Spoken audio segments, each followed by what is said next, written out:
Previously, on A New Winter. Mr. Tooley, at your request. This is episode 57 of A New Winter.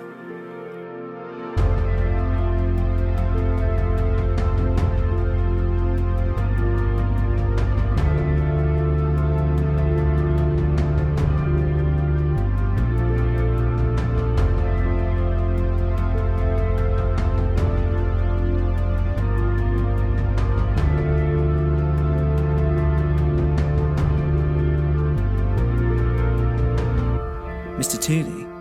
Michael's father? I asked. A father to many, a son to few, a brother to no one, but Mr. Tooley to you. What? I asked. Never mind.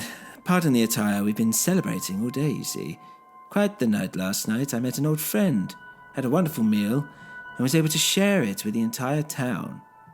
Now, I know you've probably got a lot of questions, but I suggest you just focus on finding my Michael.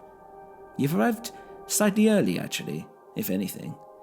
He hasn't quite arrived, yet I want to thank you for the heads up. I mean, who knows what state the poor boy will be in when he gets here. What is this, anyway? Are you going to kill me here on the road? No, of course not. Didn't you just hear me? Why would I even bother talking to you if I was going to just kill you? God, what a waste of time. I heard a groan. Graham's was thrown next to me on the road and had started to wake up. And lovely Inspector Graham's. Surely what I give you in Dewbridge is enough to stop you meddling further into our affairs. Come on, we're all on the same side here. You're supposed to stop people like this Inspector Crawley from snooping around. She didn't answer. I don't even think she'd heard. Her head was flopping from side to side, her eyes barely open. Today really is shaping up to be a migraine inducer, I thought. Don't kill him, Graham spoke up, as if mumbling within a dream. You can't kill him, he's just a boy. Sorry, I began. Not you, you idiot, Tooley snapped back before directing his attention back to Graham's. Poor girl. He's not your boy anymore. He belongs to the greater good. Of course, I understand your need to look after him, your nurturing, maternal side, but it's too little too late, I'm afraid. His past suffering has made him quite susceptible to taking on board so many of our souls.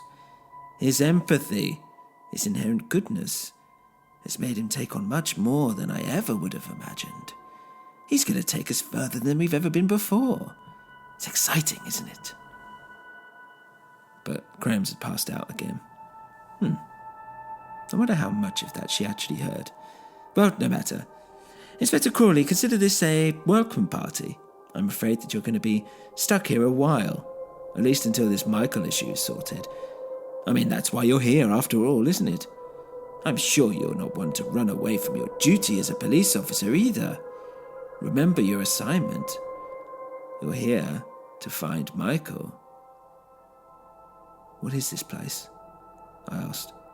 Mr. Tooley laughed. It's just a normal, small, safe little English town, with its own dark underbelly, of course, like everywhere. One of the naked men in masks came up to him. The house is ready. The new mother is waiting. Father Ian is keen to be involved. Fine, said Tooley.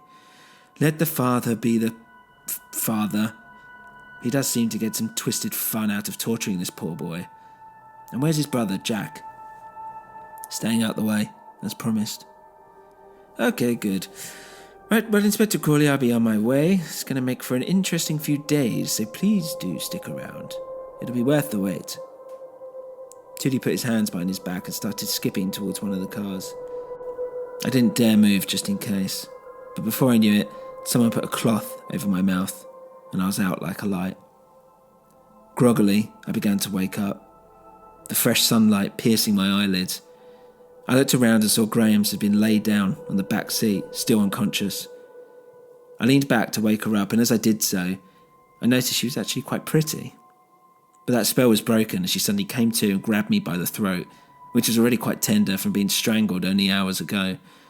What the hell are you trying? She said. Nothing, I managed to croak. Oh, we've been drugged or something. Oh, God, Jesus. That really hurt, you know. No, I'm just going to take us back to the station. She fell back on the seat.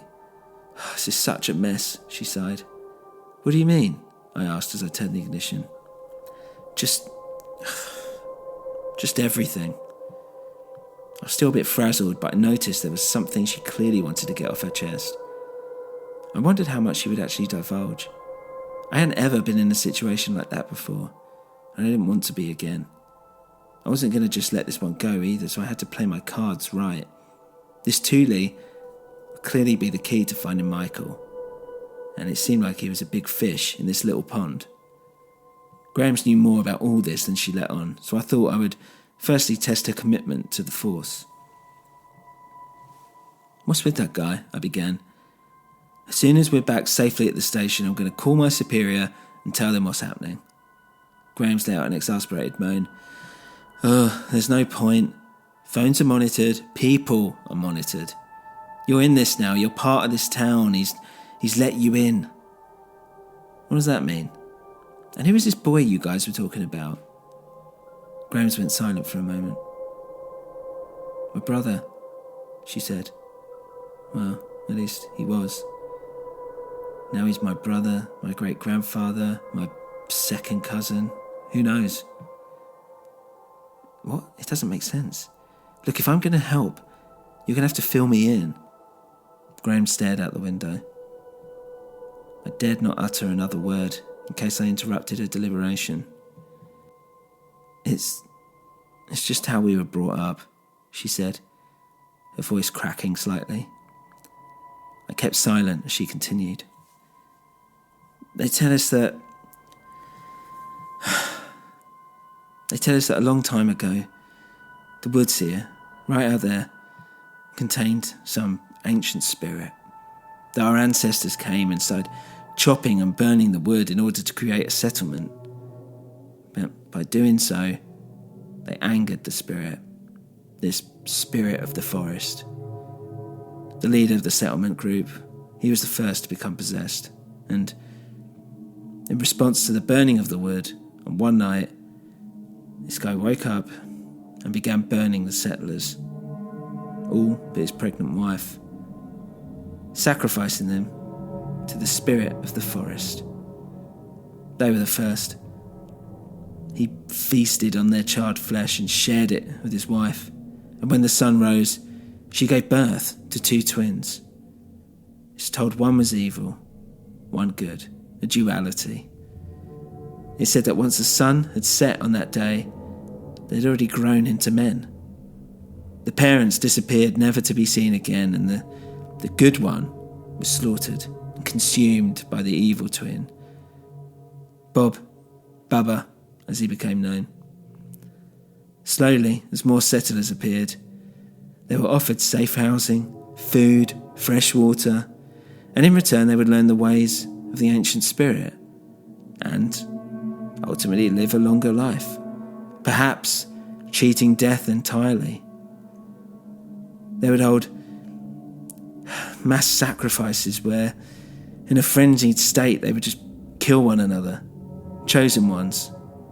The remains of their flesh would then be used to artificially inseminate young human women who would birth these black pods.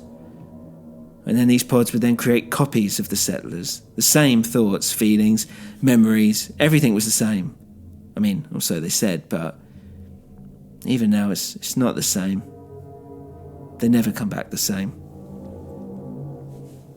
The leftovers of any flesh then would be feasted upon, an incremental way of prolonging your life.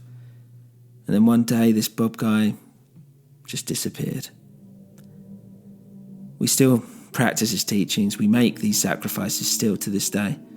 Any good twin is often sacrificed immediately, or is kept for future sacrifice to get the population of the town at a steady rate. Unfortunately, the younger the sacrifice, the more potent the effect, and the worst of it is that it works. The people do live longer, a lot longer. But you can only be brought back once, and it's not necessarily life eternal. But every now and then, a clone of Bob will appear out of nowhere, like a divine entity. I mean, it's only happened a handful of times, and they don't live as long as the others. I mean, their flesh is extremely potent and is eaten once they naturally die, but still not the original Bob. I mean, people have faith that he'll come back, this mythical figure that will answer the call when necessary. But the last time the Bob twins appeared, well, we tried something different. We began experimenting, cloning, all under this guy, Dr. Carver. And since then, things have just been getting stranger and stranger. Like he's punishing us. Like Bob is punishing us. Okay, I said. Well, we're here. And I pulled into the station. My mind was racing, trying to keep up with all this nonsense. Well, that's it's a lot of exposition. There's a book, she said, but we're not supposed to show outsiders like yourself. But everyone here has one. I turned around to face the back seat so I could now look at her eyes directly to see how much she was lying. But your brother then, I asked, how does he fit into all this? My brother had a difficult upbringing. He was abused by some of the townsfolk here. He was really a kind, sweet boy, and people took advantage of that. He was chosen 3 years ago and came back, and then the Stockwell murders happened. We don't really kill for sport here. Not just cold murder and left to rot like that. It's seen as a waste, but Tim Stockwell, he just slaughtered his own family. Dr. Carver was so astounded and decided it was so inherently evil that perhaps it was the original Bob and maybe he was testing us. The murders really had an immediate effect on the town. So the next night, we had a huge festival, and many were chosen, including Tim Stockwell and my brother, again. But Dr. Carver tried something different. Within the black pod, he was able to mix DNA. He combined Tim Stockwell, some flesh of the Bob children, and God knows what else, and also my brother, who had already come back. What came out was different, very different. It looked like my brother. I mean, I'm saying it sounded exactly like my brother, but he was all mixed up. Something wasn't right. He was this abomination. They turned him into a freak. I'm not even sure if it's even the same rebirth anymore. Divulges thinks that the reason he was picked is that maybe he'd been cloned and recloned again and again throughout time. That he's become more and more washed out, turning him into some kind of medical monster. Anyway, all this has pissed off some of the more traditionalists, let's say. But Carver and Tooley, they're trying to find the cure for death. I mean, that's what we think anyway. Okay, I said. Let me ask you this. Who is this Tooley guy? Well, she answered, that's the question everyone wants an answer to. He's the oldest one here. Some say even part of the first group. But no one really knows. And he's not inclined to say. He's amassed a huge fortune, but being so close to death now, perhaps the only way to survive is to use science and just find the cure. So where's your brother now? I asked. I don't know. He's under their supervision now. Anyway, he's no longer my brother. Not really. I don't even think he remembers me. His mind just isn't there. Certain names and people seem to stick with him, ones that maybe matter to him in the heat of the moment, but I don't know, he's just very susceptible, malleable. We went to see him, actually, Dewbridge and I, after the Stockwell murders. My brother had been friends with Kate, and he seemed to remember that, but I don't know, he looked right through me. I was so upset, I think I barely said a word. Dewbridge had set it up with Thule just so I could see him, but I knew. As soon as he walked in, I knew it wasn't my brother. Just wasn't. Even afterwards, seeing him around the town, he was just, he was just different. I tried to keep my distance, not let it affect me, but it's tough, Well, I said, to be honest, quite shocked by everything I just heard. How about this? I'll help where I can, and maybe you can get your brother back. I mean, your real brother. Inspector Crawley, Graham's calmly said, looking to the floor. My real brother was hacked to pieces and set on fire. He's not coming back. But it's just seeing his face. I nodded thoughtfully, thinking, what a load of shit. And we calmly went into the police station. It was now dark and it felt like the day had finished before it even started. The police station was cold, empty, silent, until there was a loud chomp. And Dewbridge walked out the small kitchen in the back, eating an apple. Ah, you're both back. Where have you been all day? You won't believe what I've been through. I'm sure, I answered. Well, I'm glad you're here because I've got some news for you, pal, Dewbridge smiled. Juice from the apple running down his chin as his hand sloppily tried to wipe it clean. Oh yeah? Yeah. Guess you just checked into your hotel. One Michael Verdun.